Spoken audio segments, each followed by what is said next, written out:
Hi, and welcome back to Kilroy's Rants. The topic for this rant is the boiling frog syndrome, not to be mistaken with this sort of cute dancing frog.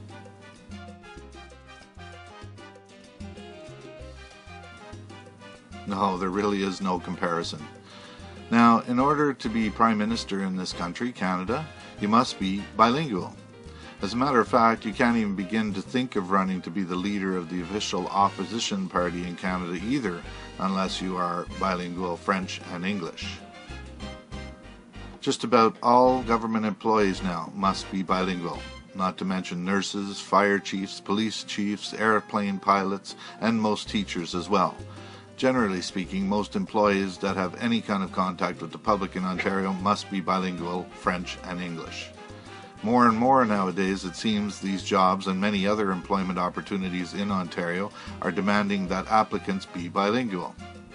Oh, and did I mention that if you join the Army as an Anglophone, you cannot advance past the rank of Major unless you are tested as being fluently bilingual as well? Yep, that's right.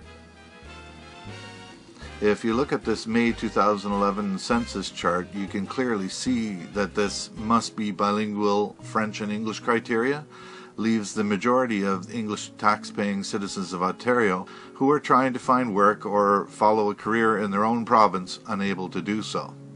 Of course, on the other hand, if you live in La Belle Province, yes, the province of Quebec, which does indeed reside within the country of Canada, you don't have to worry about such a thing as everything is French only. The province's largest employers group partnered with the Office Québécois de la Langue Française to emphasize the importance of using French in the workplace. Bilingualism shouldn't be a requirement of employment. French has to be the common language.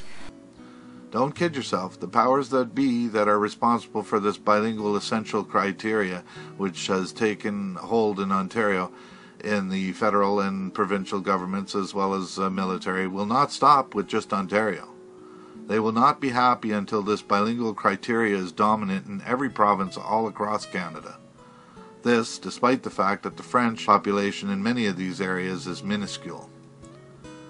In the Ontario, for example, when we look at the stats, we can see that having these positions labeled as bilingual essential completely leaves the majority, 86.3% according to the stats, of the English-only speaking residents unable to qualify for the majority of these high-scale significant positions or jobs within their own province. Yeah, that leaves all of these bilingual-only essential jobs open to the minuscule 11% at best of the population that can speak French, most of which are either Francophones driving in from the province of Quebec or what is called Franco-Ontarians. This is also a segment of the population, by the way, that realistically speaking must know English just because. English is a common language in Canada, and it is an essential language in North America. This brings us to the main question, which is, how on earth did Canada end up with such a small percentage of the minority French population calling the shots, running the show, and making the rules for the remaining majority Anglophone population of this country anyway? I mean, really, look at the population of Quebec.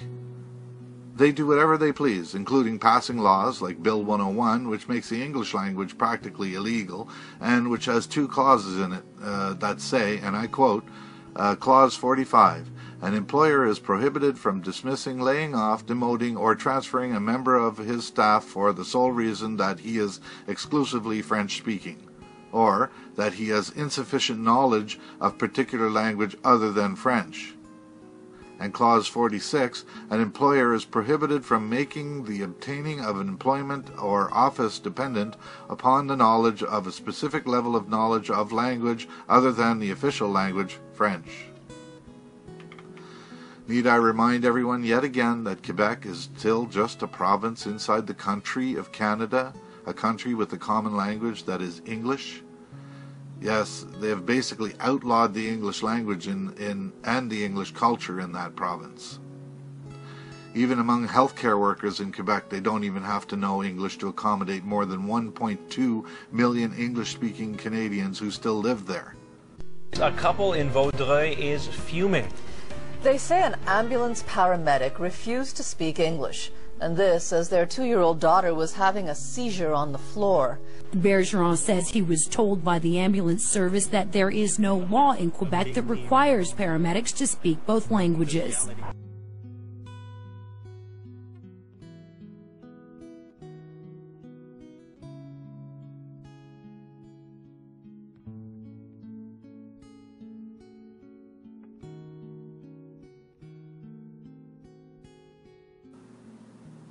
Meanwhile, the French are also doing whatever they please outside the province of Quebec.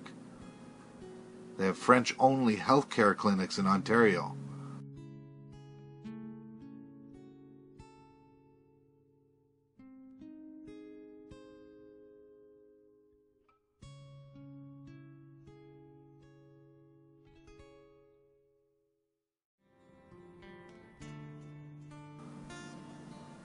This brings us to the boiling frog syndrome. I'm sure many of you are familiar with the boiling frog syndrome, but for those who may not be, here's a quick reminder. Oh, and for the record, I purposely introduced the stunt frog at the beginning of the video to be sure that everyone knows that no frogs were hurt in this video. The fact that it's the boiling frog syndrome has everything to do with the fact that frogs moderate and adjust their body temperature accordingly, and nothing to do with the old worn-out connection between frogs and the French. There really is enough arrogance involved in what is being done that no one has to incorporate that kind of pettiness. Now, because the temperature is being raised slowly, the frog doesn't realize the danger he's in. He just keeps going along with the changes in his surroundings and keeps adjusting to it. 4 degrees, so he's comfortable when I put him in. If I turn the burner on low flame, his body temperature will adjust and slowly he will heat up with the water. The water temperature has risen to 80 degrees and the frog is the same temperature and still comfortable. If I turn up the burner slowly again, he won't notice because he'll continue to change to be the same as his surrounding. You can see the similarities with the situation we're in.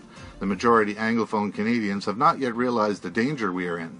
Sure, we see what is going on to some degree, but as long as it doesn't affect us personally, we are simply indifferent to what's going on. We just keep adjusting.